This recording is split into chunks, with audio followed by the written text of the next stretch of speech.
Hello everyone, good afternoon sa inyong lahat. Thank you very much Ma'am Solly Dubay for that introduction. Okay, to our beloved school officials, led by Reverend Father Rafael B. Pecson, OAR, to Reverend Father James Bumangabang, OAR, Vice President for Academics and Research, Reverend Father Joseph Dexter B. Palagtiosa, OAR, Brother Raymond G. Alceo, OAR, Father Antonio Zabala Jr., OAR, the College Dean, Ms. Jennifer B. Escobar, Attorney Ian Encarnacion, to our guests, our dear faculty members, to the parents of the graduating class, to my fellow Sebastinians, and to the San Sebastian College Recoletos de Cavite class of 2022, a blessed and triumphant afternoon to everyone.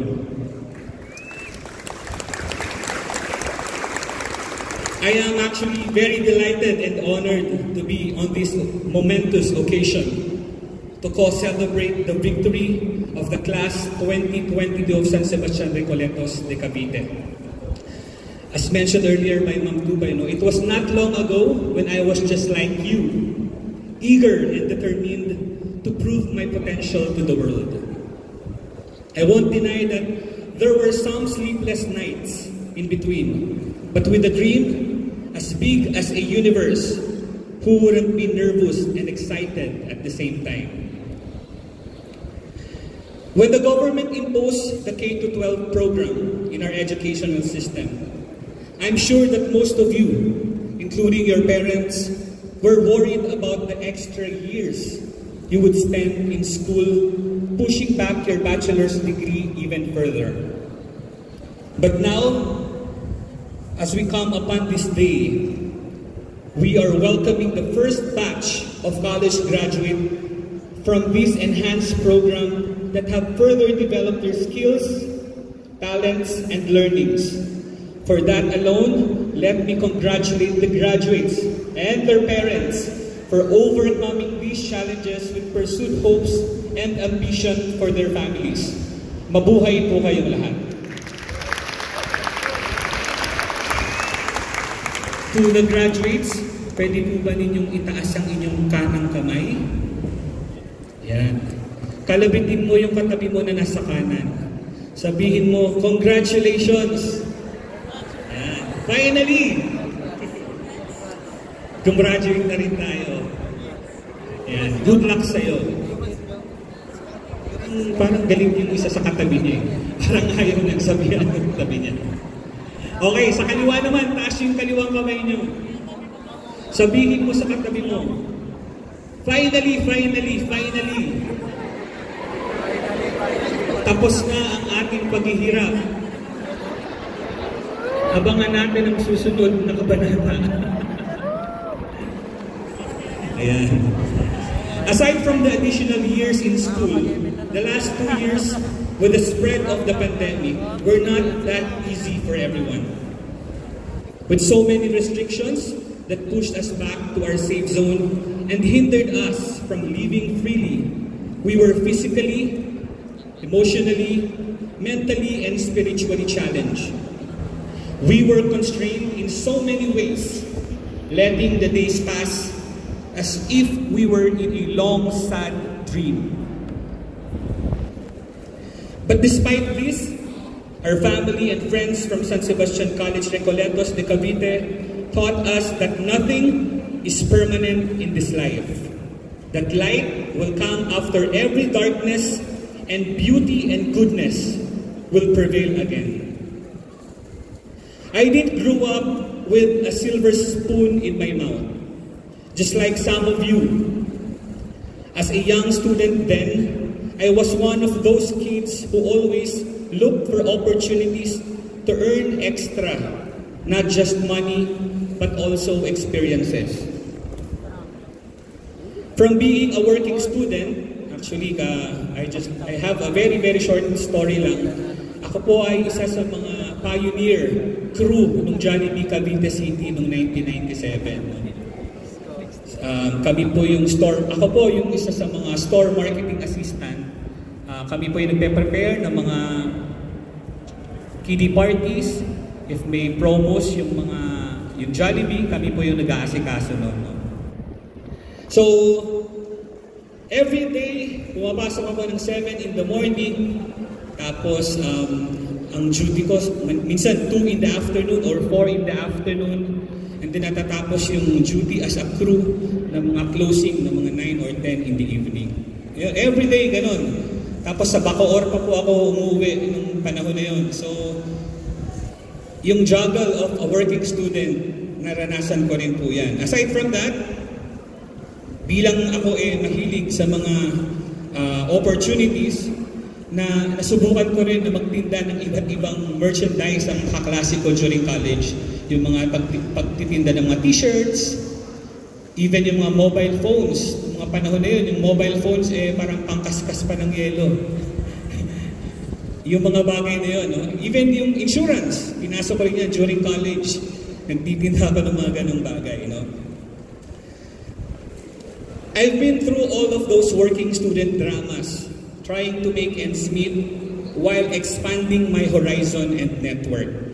I was fascinated about meeting new people and creating connections that would make my journey lighter and happier. Fast forward, after graduating, I immediately found myself working in various fields that expanded my knowledge. I was once a banker.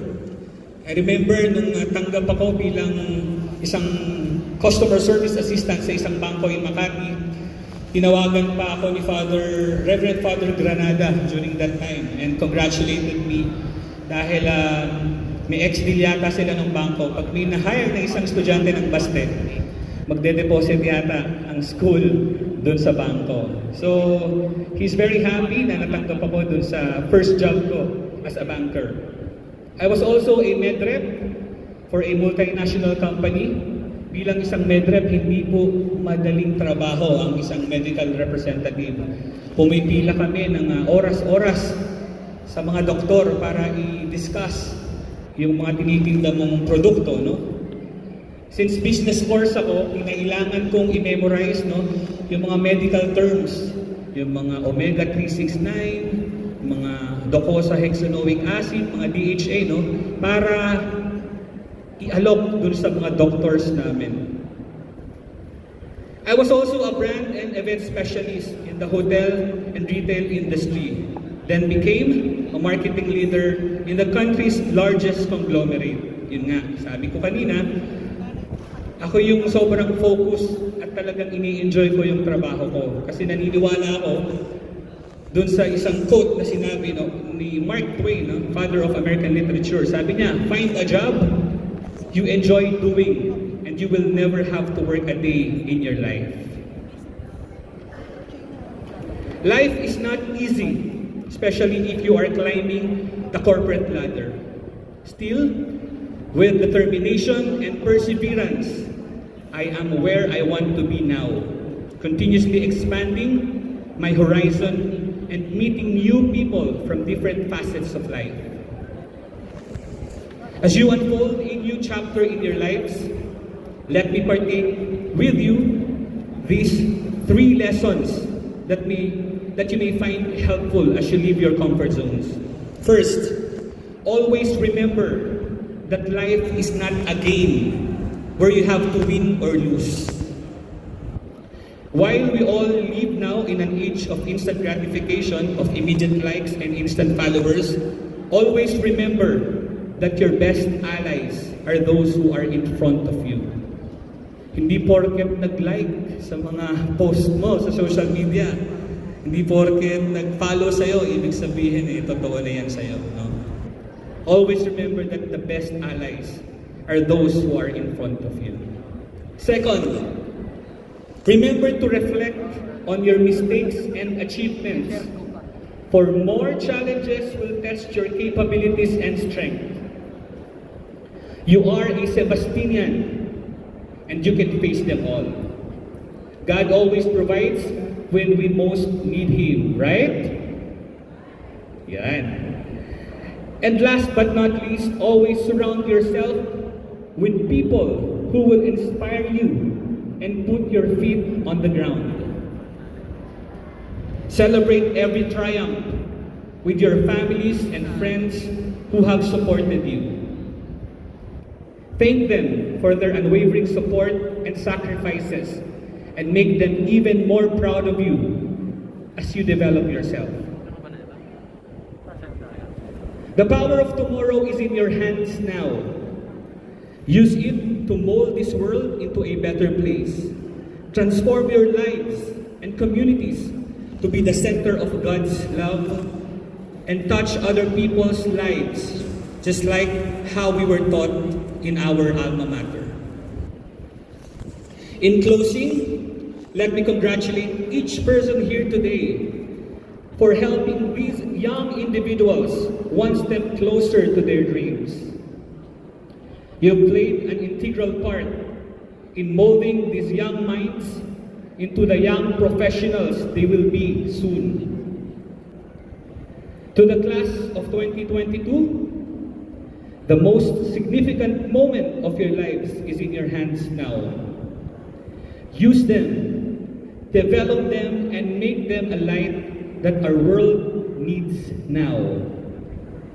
Sabi nga ng isang popular meme, papunta pa lang kayo sa exciting part. Parang, excited ba kayo?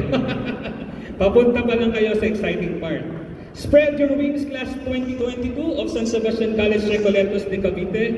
Let the blessings of Saint Sebastian be your guiding light and constantly perform the Augustinian values towards a better and happier life. Again, congratulations, and may you continue to be a blessing to your family, communities, and country. Maraming salamat po.